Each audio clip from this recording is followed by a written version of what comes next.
Hey everyone, Chase here from the Cruiser Cult. Thought I would give a little rundown and instruction video for our FJ60 Fusible Link rebuild kit. And so when you buy the rebuild kit from us, it will come with these parts here in the center, a total disassembled kit. And when you fully assemble it, it will look like this. And the idea is that this is a factory FJ60 Fusible Link. It has the Fusible Link wires here with these little fiberglass protective sheaths in these special unobtainium plastic connectors. A really odd configuration that you cannot find new anymore, despite a lot of effort. And so the idea is that once your fusible links burn out, that you can just replace them, but keep your factory connectors. Hopefully they didn't get melted. So when you order the kit, it will come like this, little parts, and to assemble, it's fairly easy. And of course, collect the right tools before you start this project. So first you would take the fusible link out of your truck that needs replacing, and you can de-pin it.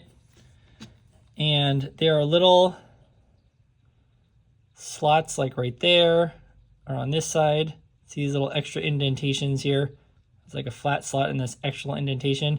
You can get a little special tool to go in there, and you press down, and what that ends up doing is, you can see on this terminal here, this little extra tab right there, it sticks out. Basically what the tool goes in and presses that tab down, and then you can slide each of these wires out, and same on this side here. So you have the connector here, and you'll see these little extra tabs or slots around the terminals, and you put the little poker tool in there and you can slide the terminals out. And so what you're left with would look basically like this, and these free plastic connectors. So now you got to turn your attention to the kit here.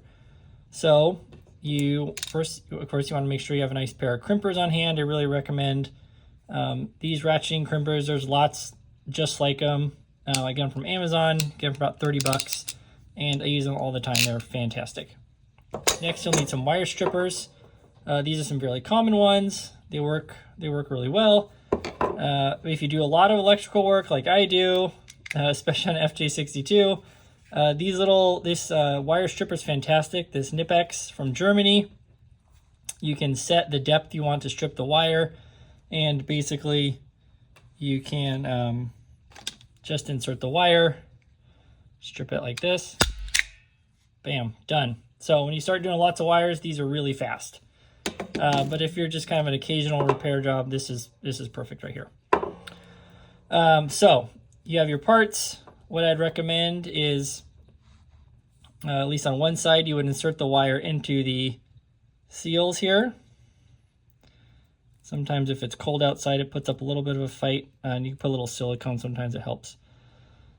There you go. Basically, you insert that. You do it for all three wires on one side. Then you strip the ends of the wires here, not before, because it makes it trickier to insert it if you've already stripped the wire. Then you would crimp on your terminals. And then when you turn your attention on the other side, before you insert the other end of the wire through the rubber seal, slide on these little fiberglass sheaths. And what you'll end up when you're done is exactly what this unit looks like here. Now, there's one key thing to pay attention to when you crimp on these terminals, is to pay attention to their orientation. And what I mean by that is the female terminals here, you can see it has the little lock tab on the bottom, and the male have a little lock tab. See right there, you see it sticking up right on the top,